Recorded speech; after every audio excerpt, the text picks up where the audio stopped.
Hi friends welcome to संध्या कुट्टी channel நம்ம சந்தியா குட்டி சேனல் மூலமா கடைகள்ல கிடைக்கக்கூடிய அதே ஸ்ட்ரக்சர்ல நம்ம வேர்க்கடலை பருப்பி எப்படி செய்துன்னு பார்க்கலாங்க. இப்போ 2 கப் அளவுக்கு நம்ம வேர்க்கடலை சேர்த்துக்கலாம். சேர்த்துட்டு மிதமான தீயில வச்சு நல்லா வறுத்து எடுத்துக்கலாங்க. நல்லா வறுபட்டு வரணும். அது வரைக்கும் இடைவிடாத இது போல கலரி கொடுத்துட்டே இருங்க.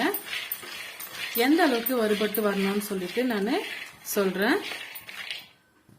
பாருங்க நல்லா நம்ம வறுத்து விட்டுக்கிட்டோம். இப்போ எடுத்து பார்க்கும்போது தோல் நல்லா உறிஞ்சி வரணுங்க. பாருங்க இது போல. இப்போ இது நல்லா ஆற விட்டுட்டு தோலெல்லாம் நீக்கிட்டு எடுத்துட்டு வந்துடலாம்.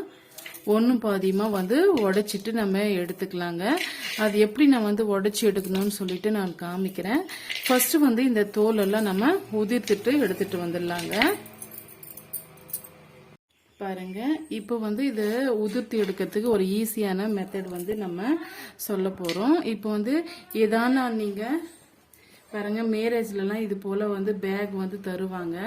இந்த பேக்ல பாத்தீங்கன்னா இதை நம்ம அப்படியே போட்டு விட்டுடலாம்.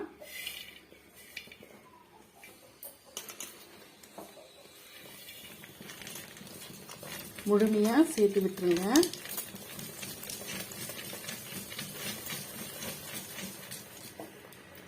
பாருங்க இது போல நம்ம சேர்த்து விட்டுக்கிட்டோம்.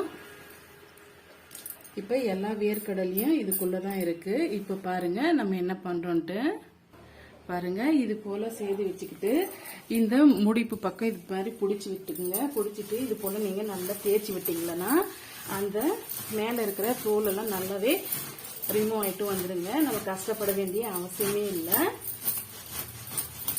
ஈஸியாவே ஒரு 2 நிமிஷத்துல அந்த வேர்க்கடலை மேல இருக்கிற அந்த தோல் எல்லாம் நல்லாவே பிரிஞ்சு வந்துடும். இது போல நீங்க திருப்பி விட்டு இது போல நல்லா அழுத்தம் கொடுத்து பண்ணீங்கன்னா நல்லா அந்த மேல் தோல் எல்லாம் நீங்கி வந்துருங்க. இப்ப நம்ம ஓபன் பண்ணி பார்க்கலாம். பாருங்க ஒரு அளவுக்கு அந்த தோல் எல்லாம் நீங்கி வந்துடுச்சு. இப்ப மீதி இருக்கிற தோலையுமே அதே போல நம்ம கிரஷ் பண்ணி எடுத்தோம்னா ஈஸியா நமக்கு பிரிஞ்சு வந்துருங்க. பாருங்க இப்ப நம்ம தேய்ச்சி வச்சிருக்க வேர்க்கடலைய இது போல ஒரு சன்னி வச்சுட்டு ஒரு சுலபமான முறையில நம்ம தோலெல்லாம் பிரிச்சு எடுத்துடலாங்க. இப்ப இதுல கொட்டி விட்டுடலாம். கொட்டி விட்டுட்டு இது போல நீங்க சலிச்சு எடுத்தீங்கன்னா நல்லாவே மேல் தோலெல்லாம் நீங்கிட்டு சூப்பரா நமக்கு வேர்க்கடலை கிடைக்கும். பாருங்க இது போல மேல் தோலெல்லாம் நீக்கிட்டு வேர்க்கடலையே பாதியா நம்ம உடைச்சி எடுத்து வச்சுக்கணும். இது போல இப்ப இது ஒரு ஓரமா இருக்கட்டும். இதுக்கு நம்ம பாகு ரெடி பண்ணிக்கலாங்க. இப்ப எந்த கப்பால நீங்க வேர்க்கடலையே அளந்து எடுத்துக்கிட்டீங்களோ அதே கப்பால 1 கப் அளவுக்கு ஃபுல்லா நிரம்பின மாதிரி நம்ம வெல்லம் எடுத்துக்கலாங்க. இப்ப இதே கப்பால 1/2 கப் அளவுக்கு தண்ணி சேர்த்துக்கலாம். பாருங்க இந்த அளவுக்கு சேர்த்து விட்டுக்கலாங்க. சேர்த்துட்டு வெல்லம் கரையிற வரைக்கும் நம்ம கொதிக்க வச்சு எடுத்துக்கலாம். ஹை ஃப்ளேம்ல வச்சு நல்லா கரைய விட்டு எடுத்துக்கலாங்க. வெல்லம் கரையிற வரைக்கும் இது போல நல்லா ஒரு ஸ்டிக் வச்சு நல்லா இது போல நம்ம கலரி கொடுத்துக்கலாங்க. சீக்கிரமா வெல்லம் கரைஞ்சி வந்துடும். முழுமையா கரைஞ்சி வந்த பிறகு வடிகட்டி நம்ம இன்னொரு கடாய்க்கு மாத்திக்கலாம். இதுல கனல் மண்ணு தூசி எல்லாம் இருக்கிறதுனால வடிகட்டி நம்ம பயன்படுத்துவது ரொம்பவே நல்லதுங்க. பாருங்க வெல்லம் ஓரளவுக்கு நல்லாவே கரைஞ்சி வந்துடுச்சு. இப்ப நம்ம சிம்ல மாத்திட்டு ஒரு கடாய்க்கு மாத்திக்கலாங்க.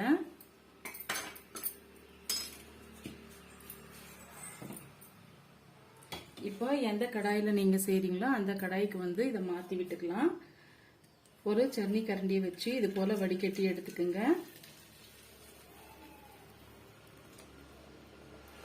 முழுமையா அந்த கல் மண்ணு தூசி இருந்ததுன்னா வடிகட்டிட்டு நம்ம எடுத்துக்கிட்டா கரெக்டா இருக்கும். சாப்பிடும்போது அந்த கல்லெல்லாம் நமக்கு அகப்படாது.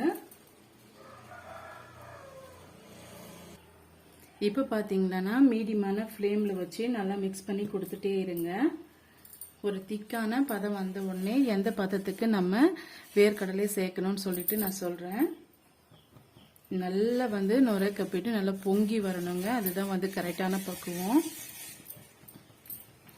ஒவ்வொரு முறையும் நம்ம பாகு பதம் வந்து செக் பண்ணி பார்த்துக்கணுங்க.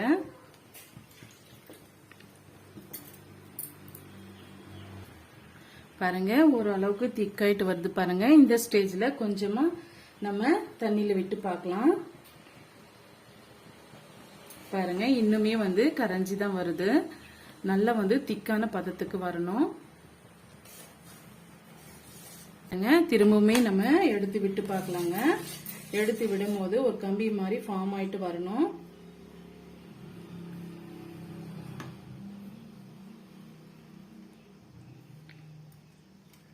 பாருங்க நல்லா வந்து நமக்கு உருண்டைகள்லாம் நல்லா வந்து ஃபார்ம் ஆயிட்டு வந்துடுச்சு. பாருங்க சவு மாதிரி இல்லாம நல்லா வந்து ஒரு திக்கான ஒரு கன்சிஸ்டன்சிக்கு வந்திருக்கு பாருங்க. இது போட்டோம்னா டப்புன்னு ஒரு சவுண்ட் வரணுங்க. அதுதான் வந்து கரெக்டான பக்குவம். பாருங்க இப்ப சிம்ல வச்சுட்டு நம்ம எடுத்து வச்சிருக்க வேர்க்கடலையை வந்து சேர்த்துக்கலாம். சேர்த்துட்டு நல்லா வந்து மிக்ஸ் பண்ணி விட்டுக்குங்க.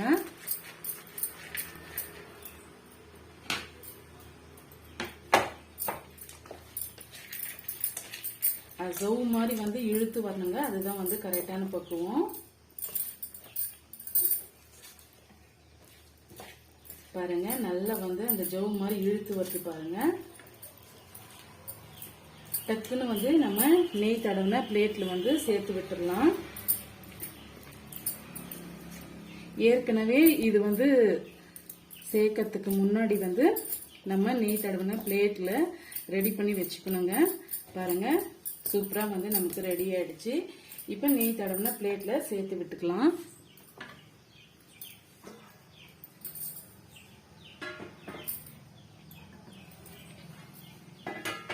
பாருங்க ஒரு பிளாட்டான பிளேட் நான் எடுத்து வச்சுக்கிட்டேன்.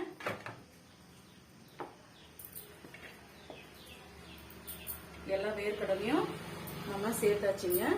சேர்த்துட்டு இப்ப ஒரு நெய் தடவின ரொட்டி கட்டியை வச்சு நம்ம அழுத்தி விட்டுக்கலாம். ஒட்டி வராம இருக்கிறதுக்காக இது போல நம்ம செய்து விடுறோம்.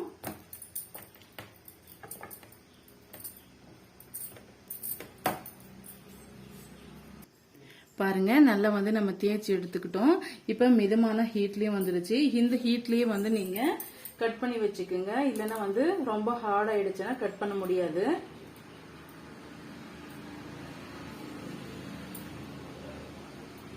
ஒரு 10 நிமிஷத்துலயே நல்லா ஆறி வந்துருங்க. ஆறி வந்த பிறகு நம்ம பார்க்கலாம். உங்களுக்கு எந்த அளவுக்கு வந்து சைஸ் வேணுமோ அந்த அளவுக்கு கட் பண்ணி விட்டுக்குங்க.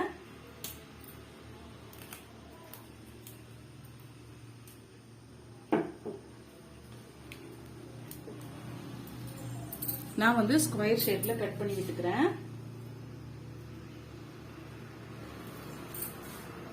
நல்லா ஆறி வந்த பிறகு பார்க்கலாங்க. பாருங்க வேர்க்கடல் பருப்பி நல்லாவே செட் ஆயிட்டு வந்துருச்சு. நம்ம ஸ்கொயர் ஷேப்லயும் கட் பண்ணி எடுத்துக்கிட்டோம். நல்லாவும் ஆரியும் வந்துருச்சுங்க. இப்ப பாருங்க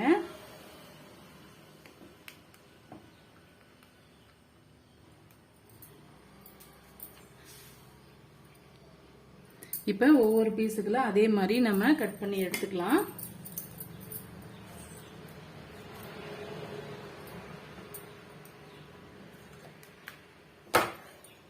நல்லா வந்து கீழே நெய் வந்து அப்ளை பண்ணிக்கிங்க. அப்பதான் நல்லா நமக்கு பிரிஞ்சு வரும். இல்ல வந்து உங்ககிட்ட வந்து மோல்டு இருந்துச்சுன்னா கூட அதை கூட நீங்க பயன்படுத்திக்கிங்க.